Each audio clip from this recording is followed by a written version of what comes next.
Let's review Moonfall. Now, I had no idea what this movie was about, except it was a world-ending, Armageddon-style big-screen romp, and I'm a little surprised to say that it failed on nearly every level possible. Despite being directed by Roland Emmerich of Stargate, ID4, and Godzilla fame, it felt like a hollow homage courtesy of the Sci-Fi Channel.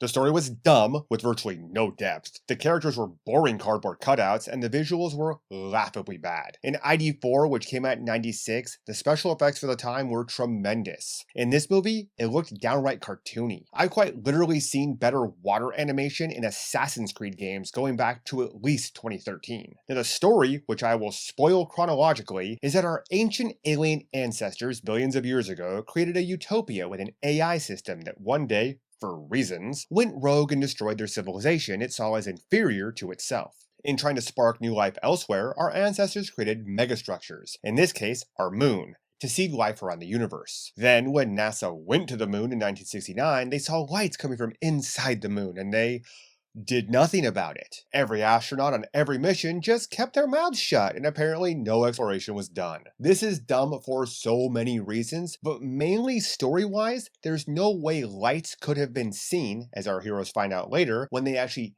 enter the moon and pass all of the core, and there's nothing but darkness that they're going past. Skip ahead to 10 years ago when the rogue AI that wiped out our ancestors found us and attacked the Endeavour shuttle while it was on a satellite repair mission. NASA sees this attack happen, has video of the attack happening, and instead of doing the science-y things you'd expect, they instead decide to railroad the hero of the mission, Brian, because he wouldn't play ball with the cover-up. NASA then developed an EMP weapon to fight this new enemy, but something budget cuts.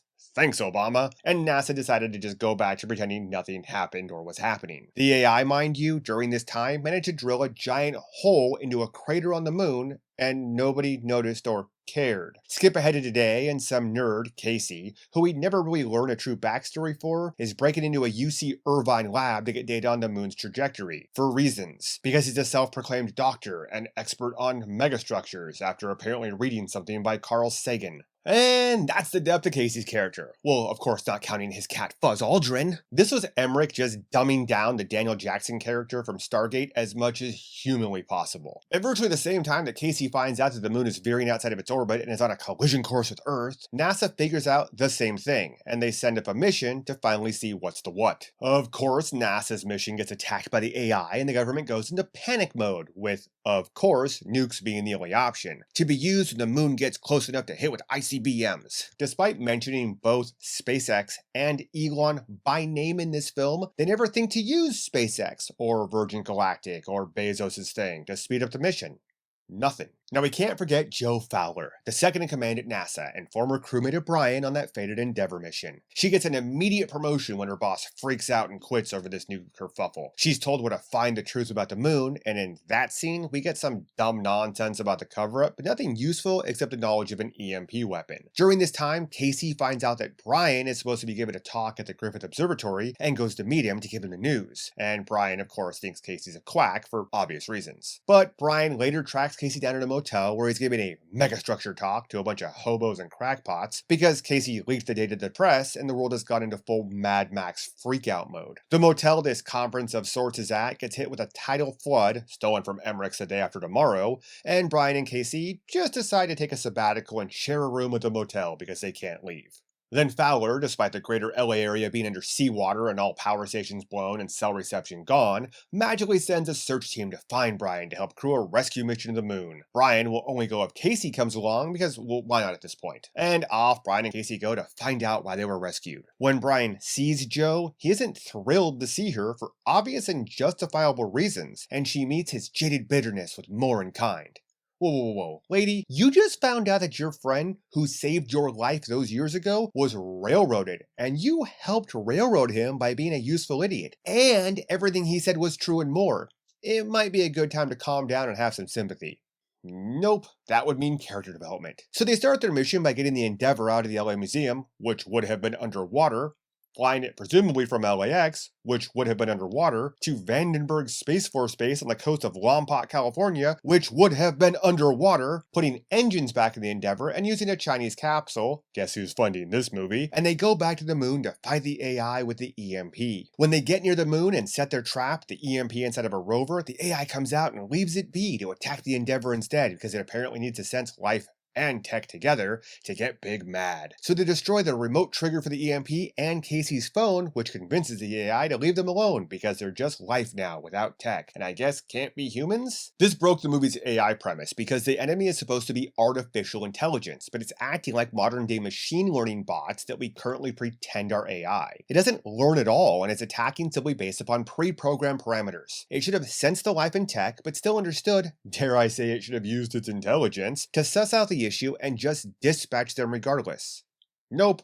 Back into the moon it goes. The crew then turns the power back on and heads into the moon after it to attack the AI because Brian wants to be the big hero, and that requires flying into the moon? No. All he needed to do was get into the rover and sacrifice himself.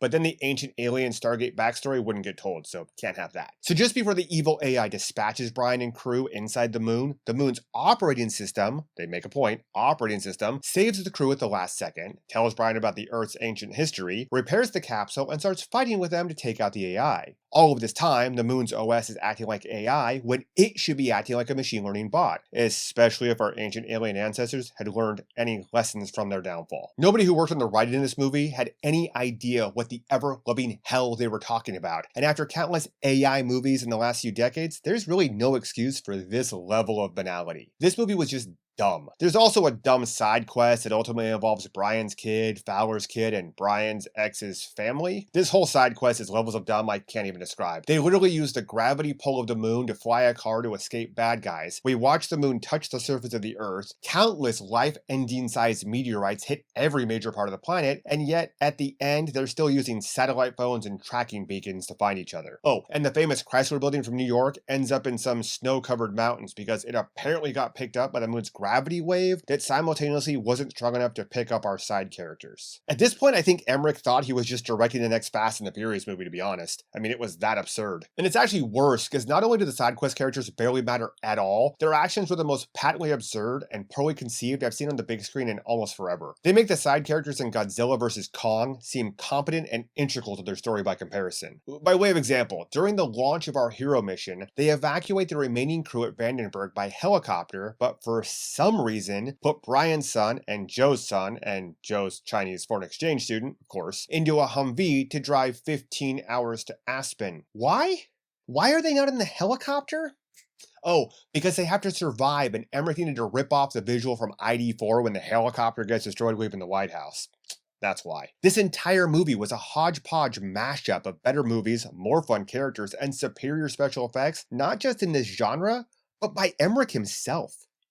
Now, Emmerich spent an estimated $75 million to make ID4, and an estimated $150 million to make Moonfall. And while I know inflation is a nightmare lately, it should look at least as good as ID4, even if we just factor in the increases in computer technology over the last 25 years. But no, it took him a quarter of a century and twice the budget to make this atrocity of a disaster movie. It's not even shut your brain off and enjoy it fun, it's just lazy, and so bad you don't even want to try to follow the story or cast. We'll all accept some level of dumb in our sci-fi, such as David hacking an alien mothership with a MacBook in '96, but Moonfall would require successive lobotomies before, during, and after the film to be able to enjoy it adequately, because it works so hard to insult the intelligence of even the most casual moviegoers. So on the 1 to 5 movie scale, it rates a solid 1. I hated it. See you after the next show.